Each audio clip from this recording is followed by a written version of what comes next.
Renowned economist Jeffrey Sachs just destroyed the European Parliament to their faces in a recent talk he gave, warning the European leadership that they needed to begin focusing on sovereignty and what is needed now from Europe, now that the United States is not only engaging in peace talks with Russia, but also giving Europe the cold shoulder. Now, not only is economist Jeffrey Sachs a friend of the program, but he also has a lot of contacts inside of Washington, and he exercised them as the conflict in Ukraine was about to begin. Here is what he had to say about his talk with Jake Sullivan, Biden's national security advisor, in December 2021. I had an hour call with Jake Sullivan in the White House begging, Jake, avoid the war. You can avoid the war. All you have to do is say NATO will not enlarge to Ukraine. And he said to me, oh, NATO's not going to enlarge to Ukraine. Don't worry about it. I said, Jake, say it publicly. No, we can't say it publicly. I said, Jake, you're going to have a war over something that isn't even going to happen? He said, don't worry, Jeff, there will be no war. These are not very bright people. I'm telling you, if I can give you my honest view, they're not very bright people. And I dealt with them for more than 40 years. They talk to themselves. They don't talk to anybody else. They play game theory. In non-cooperative game theory, you don't talk to the other side. You just make your strategy. This is the essence of game theory. It's not negotiation theory. It's not peacemaking theory. It is unilateral, non-cooperative theory, if you know formal game theory. That's what they play. It started at the Rand Corporation. That's what they still play. In 2019, there's a paper by Rand, How Do We Extend Russia? Do you know they wrote a paper, which Biden followed? How do we annoy Russia? That's literally the strategy. How do we annoy Russia? We're trying to provoke it, trying to make it break apart, maybe have regime change, maybe have unrest, maybe have economic crisis. That's what you call your ally. Are you kidding? Are you kidding? This is who you call your ally. And now the United States, of course, is ripping the mask off as Donald Trump says, no, we're not allies. We're not friends. Either you are with us and subordinate to us, or you are against us. And Donald Trump does not see any limit to that subordination at all. So I had a long and frustrating phone call with Sullivan. I was standing out in the freezing cold. I happened to be trying to have a ski day. And there I was, Jake, don't have the war. Oh, there'll be no war, Jeff. We know a lot of what happened the next month, which is that they refused to negotiate. The stupidest idea of NATO is the so-called open door policy. NATO reserves the right to go where it wants without any neighbor having any say whatsoever. I tell the Mexicans and the Canadians, don't try it. Trump may want to take over Canada. So Canada could say to China, why don't you build a military base in Ontario? I wouldn't advise it. And the United States would not say, well, it's an open door. That's their business. I mean, they can do what they want. That's not our business. But grown-ups in Europe repeat this. In Europe, in your commission, your high representative. This is nonsense stuff. This is not even baby geopolitics. The fact that Europe has continued, even now, as the United States says, you're done. We don't care about you. We will leave you to your own devices, but pay us more for military armaments and weapons, of course, up that to 5%. And you do it on your own because we don't want anything to do with Europe right now. From Annalena Baerbock, the so-called foreign minister of Germany, to Ursula von der Leyen, the so-called EU Commission president, all of these leaders are saying exactly what Jeffrey Sachs is warning against, that this mythical idea of Russian expansionism is somehow justifying the total involvement of NATO along Russia's border, when if the United States had Mexico and Canada occupied by Chinese and Russian military bases, you better believe there would be war in a second. Putin's intention in the war, I can tell you what his intention was. It was to force Zelensky to negotiate neutrality. And that happened within 7 days of the start of the invasion. You should understand this, not the propaganda that's written about this. Oh, that they failed and he was going to take over Ukraine. Come on, ladies and gentlemen. understand something basic. The idea was to keep NATO, and what is NATO? It's the United States, off of Russia's border. No more, no less. I should add one very important point. Why are they so interested? First, because if China or Russia decided to have a military base on the Rio Grande or in the Canadian border, not only would the United States freak out, we'd have war within about 10 minutes, but because the United States unilaterally abandoned the Anti-Ballistic Missile Treaty in 2002 and ended the nuclear arms control framework by doing so. And this is extremely important to understand. The nuclear arms control framework is based on trying to block a first strike. The ABM treaty was a critical component of that. The US unilaterally walked out of the ABM treaty in 2002. It blew a Russian gasket. So everything I've been describing is in the context of the destruction of the nuclear framework as well. And starting in 2010, the US put in Aegis missile systems in Poland and then in Romania. And Russia doesn't like that. And one of the issues on the table in December and January, December 2021, January 2022, was, does the United States claim the right to put missile systems in Ukraine? And Blinken told Lavrov in January 2022, the United States reserves the right to put missile systems wherever it wants. That's your putative ally. And now let's put intermediate missile systems back in Germany. The United States walked out of the INF treaty unilaterally in 2019. There is no nuclear arms framework right now. None. When Zelensky said in 7 days, let's negotiate, I know the details of this exquisitely because I've talked to all the parties in detail.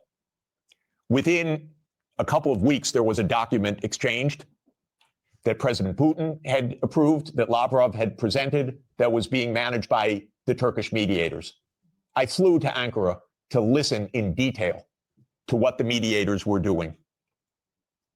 Ukraine walked away unilaterally from a near agreement. Why? Because the United States told them to.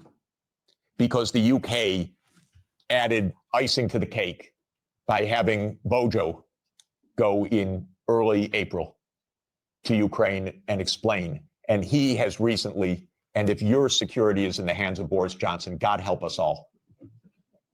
Keith Starmer turns out to be even worse. It's unimaginable, but it is true. Boris Johnson has explained, and you can look it up on the website, that what's at stake here is Western hegemony, not Ukraine, Western hegemony. Michael and I met at the Vatican with a group in the spring of 2022, where we wrote a document explaining nothing good can come out of this war for Ukraine. Negotiate now, because anything that takes time will mean massive amounts of deaths, risk of nuclear escalation, and likely loss of the war. I want to change one word from what we wrote then. Nothing was wrong in that document. Do you notice how insane it is that Europe, these European countries, continue to champion the conflict in Ukraine, continue to want to push for more and more spending? They want to take over the conflict from the United States, which is impossible, mind you, even though it is creating a nuclear threat that we have not seen since the Cuban Missile Crisis. And guess who will be the victims of that nuclear conflict? Oh yeah, it won't just be Ukraine, it won't just be Russia, it'll be all of Europe. The United States is thousands of kilometers away. Europe is in fact committing suicide. And since that document, since the US talked the negotiators away from the table, about 1 million Ukrainians have died or been severely wounded. And the American senators, who are as nasty and cynical and corrupt as imaginable, say this is wonderful expenditure of our money because no Americans are dying. It's the pure proxy war. One of our senators nearby me, Blumenthal, says this out loud. Mitt Romney says this out loud. It's best money America can spend. No Americans are dying. It's unreal. Now, just to bring us up to yesterday, this failed. This project failed. The idea of the project was that Russia would fold its hand. The idea all along was Russia can't resist, as Zbigniew Brzezinski explained in 1997. The Americans thought we have the upper hand. We're going to win because we're going to bluff them. They're not really going to fight. They're not really going to mobilize.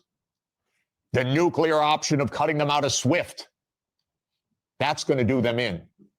The economic sanctions, that's going to do them in. The HIMARS, that's going to do them in. The ATACMS, the F-16s. Honestly, I've listened to this for 70 years. I've listened to it as semi-understanding, I'd say, for about 56 years. They speak nonsense every day. My country, my government. This is so familiar to me, completely familiar. I begged the Ukrainians, and I had a track record with the Ukrainians. I advised the Ukrainians. I'm not anti-Ukrainian, I'm pro-Ukrainian completely. I said, save your lives, save your sovereignty, save your territory, be neutral. Don't listen to the Americans. I repeated to them the famous adage of Henry Kissinger, that to be an enemy of the United States is dangerous, but to be a friend is fatal.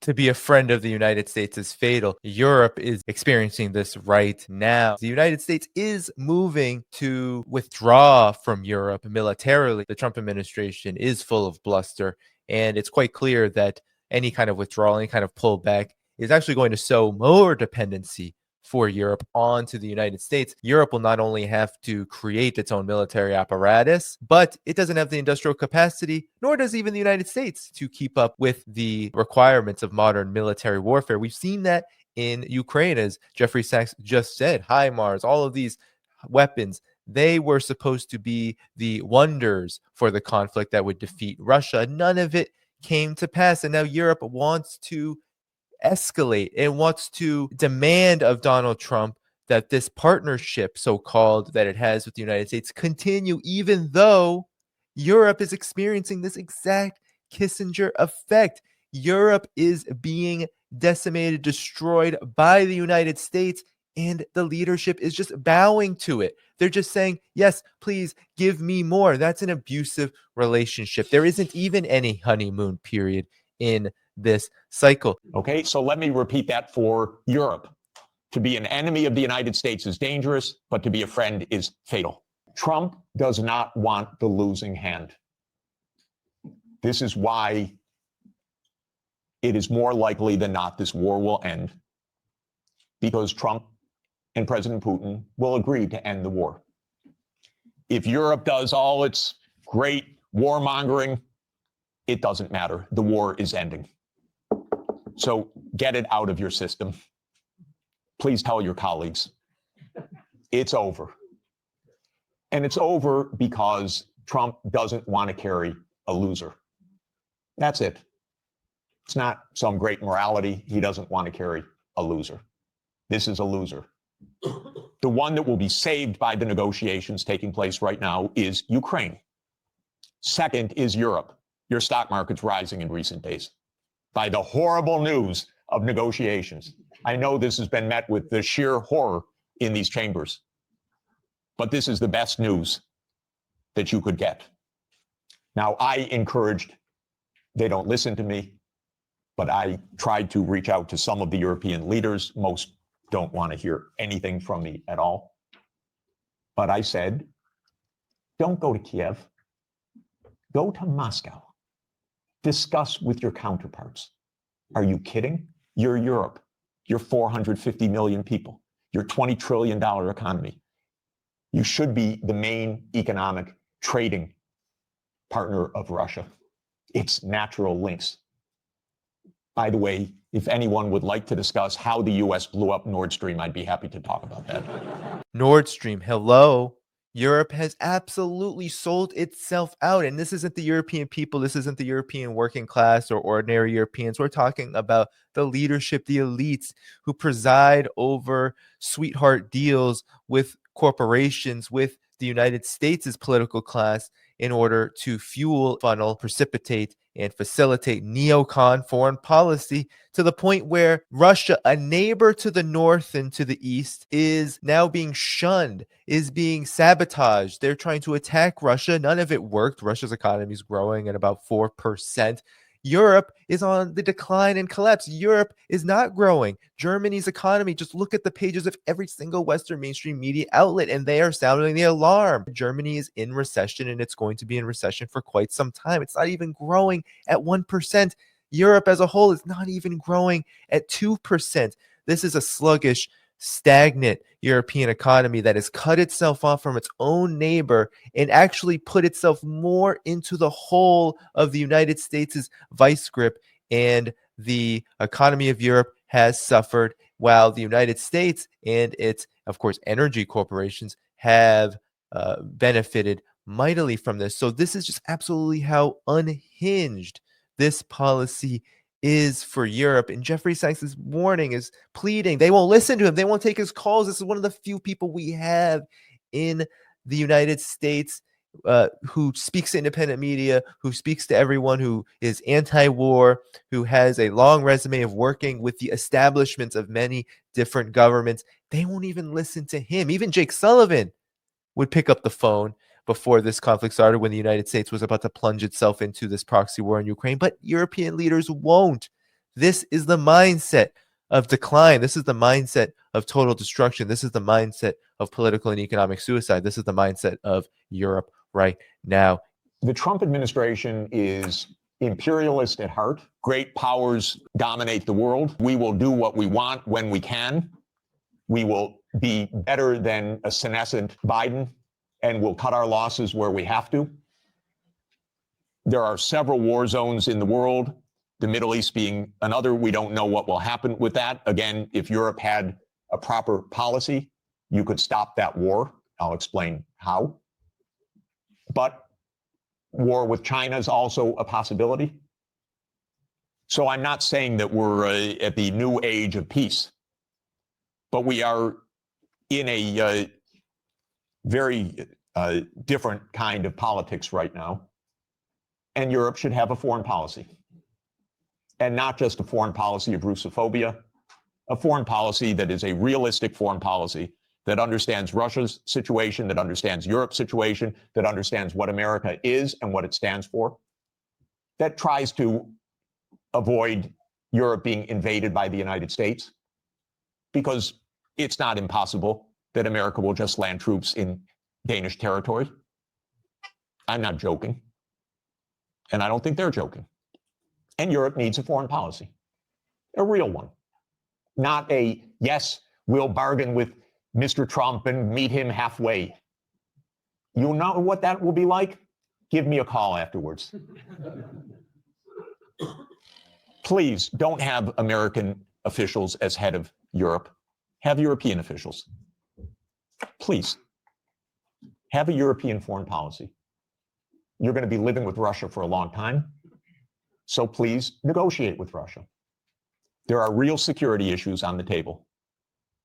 But the bombast and the Russophobia is not serving your security at all.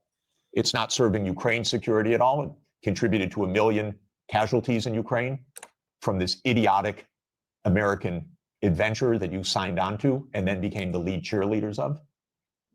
Solves nothing.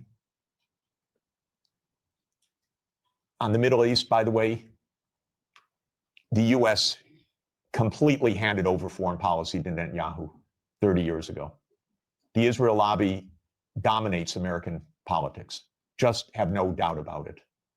I could explain for hours how it works. It's very dangerous.